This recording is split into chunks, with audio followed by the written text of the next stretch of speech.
Joining me now is my friend and good friend of Rebel News, Kris Sims of the Canadian Taxpayers Federation. Kris, I wanted to have you on because access to news for Canadians is of the utmost importance right now. Things are popping off all over the world. 2 nuclear superpowers are engaged in scuffles and wars, if you consider, Hamas just a proxy of Iran. Canadians need to know what's going on in the world, and yet, thanks to Trudeau's meddling in the news industry, his attempts to save it and modernize it, Canadians have less access than ever. They do, and I think everyone needs a smile right now, so let's think about former U.S. President Ronald Reagan, when he said, no scarier words than when the government shows up and says, I'm from the government and I'm here to help. Well, Prime Minister Trudeau has really got to stop helping when it comes to media and news and access to information. As you point out, things are a little tense right now, and people always need news, and especially right now. So what's critically important for viewers to understand now is that it feels like it was a million years ago, but last week, I think it was Thursday or Friday morning, it was announced that Google said, you know what? You know how you can't see news on Facebook anymore?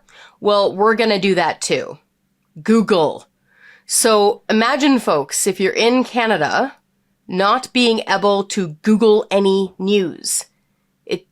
Not being able to go to the Google News tab and see links.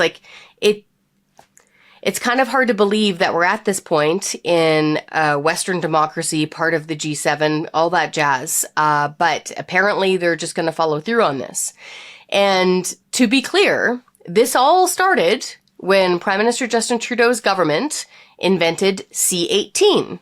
And they figured that this would be a great way for them to shake down what people often referred to as the tech bros or big tech. So Facebook, Google, whatever. They're obviously 1 trillion times bigger than me. That's not what I care about. What I care about is the fact that government screws up most things. This government is particularly excellent at screwing up pretty much everything that it can possibly see. And this is now having a detrimental effect on Canadians' ability to get news and information, and therefore, they won't be able to hold their government to account. Which is why the Taxpayers Federation is waving the red flag on this. Because one of our key mandates is accountable government. And if we aren't allowed to know what's going on, how on earth are we able to hold our elected representatives accountable?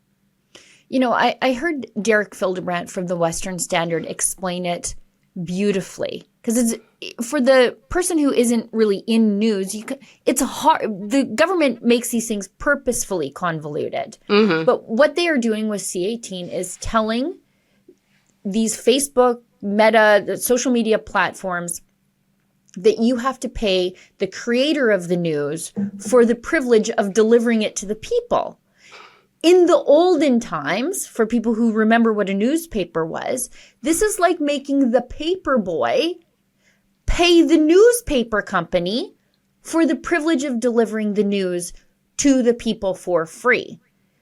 Facebook, Meta, Google, they provide a service to the news companies that in the before times they might pay for. But now because they are able to gather the data, the people are the currency in all of this. So they get to know everything that you like so that now they can sell your information to advertisers. It was a system that worked fine. Mm-hmm. But now Justin Trudeau is trying to shake down these social media companies because news media is dying, I think largely because people don't really trust it anymore the more it becomes contaminated by the government. Yep. And I think Canadians don't have an appetite to give any more taxpayer dollars to the media. So Nope. Justin Trudeau had to do something, and it was, as you describe it, a shakedown of the paper boy. Yes, exactly. That is an excellent way to describe it. And to your point, no, people don't trust mainstream legacy. I'm so tired of trying to come up with a way that we would describe what the old news stations used to be. Okay. I call it Trudeau colonized. Sure. And what we have right now. Okay. And this just floored me. a big majority, more than 60% of Canadians now believe that journalists are actively trying to mislead them with statements they know to be false. Like, that is the worst level of trust in journalism and media that's been recorded. And this is a long time study that's done on trust. I think it's been around for 25 years.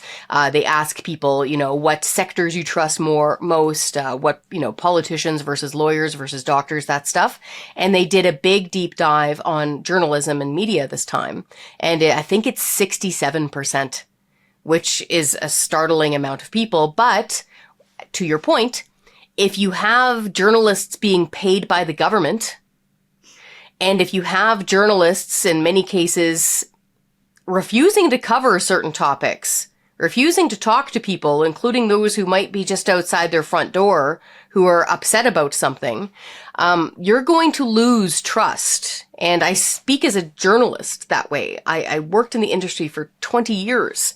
If that's your MO, if you're getting paid by the same person you're supposed to be holding to account, the government, and you are purposefully not listening to and not paying attention to a big segment of your own population and viewership, you're going to lose trust quickly.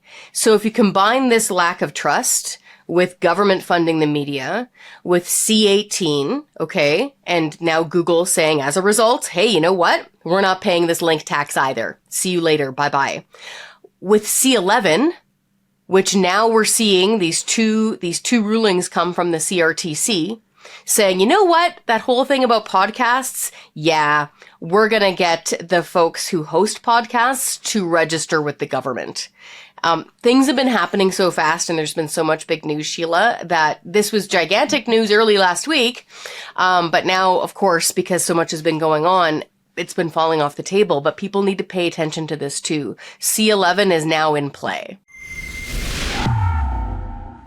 Oh, hey, what you just saw there is a clip from my weekly full-length show, The Gunn Show. It airs on Wednesday, but this is the internet. You can watch it whenever you feel like. You just have to become a subscriber to our paywalled premium content. Just go to rebelnewsplus.com to become a member today.